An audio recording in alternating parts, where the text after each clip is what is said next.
ప్రియమైన దేవుని బిడ్డలారా, ప్రభువైన యేసు నామములో మీకు వందనములు. అంశము ఇమ్మానుయేలు, దేవుడు మనకు తోడు. God with us. మత్తయి 1:22. ఇదిగో కన్నిక గర్భవతివై కుమారుని కనును, ఆయనకు ఇమ్మానుయేలు అను పేరు పెట్టుదురు.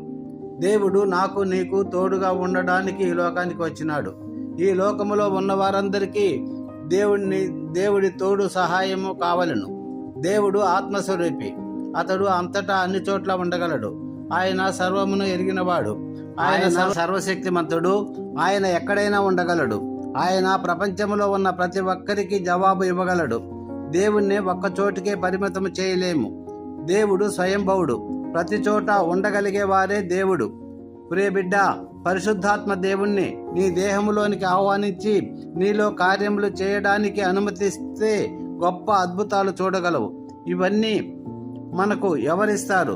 ఇమ్మానుయేలు, దేవుడు, గాడ్ విత్ అస్. ఈ భూమి మీద ఎలా బతకాలో నేర్పిస్తాడు. నీవు సరైన పద్ధతిలో ధనమును ఎలా సంపాదించుకోవాలో నేర్పిస్తాడు.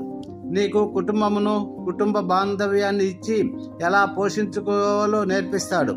ఈ పాపపు లోకములో ఒక పరిశుద్ధుడమైన యవ్వనులుగా, పెద్దవారుగా ఏ విధంగా జీవించాలో నేర్పిస్తాడు. అందరి కొరకు దేవుడు ఇమ్మానుయేలు దేవుడుగా ఈ లోకానికి వచ్చాడు.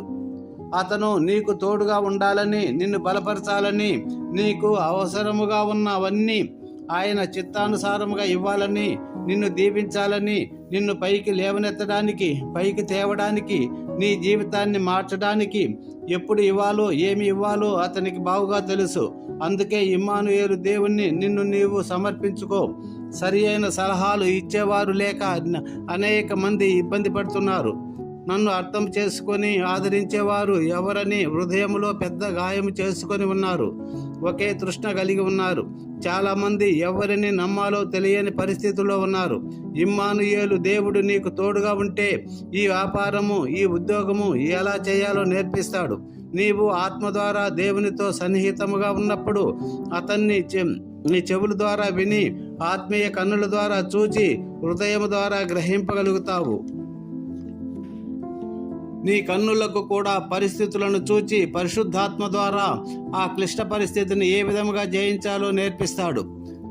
ఆత్మీయంగా నీవు నింపబడకపోతే ఈ లోకములో సాధారణమైన మానవకరమైన జీవితాన్ని జీవిస్తూ ఉంటే, నీవు ఆత్మీయంగా లేకపోతే నీ కన్ను దేవుని యొక్క వాక్యమును చూడలేదు, నీ చెవి దేవుని స్వరాన్ని వినలేదు, నీ మనసు ద్వారా, నీ హృదయం ద్వారా దేవుణ్ణి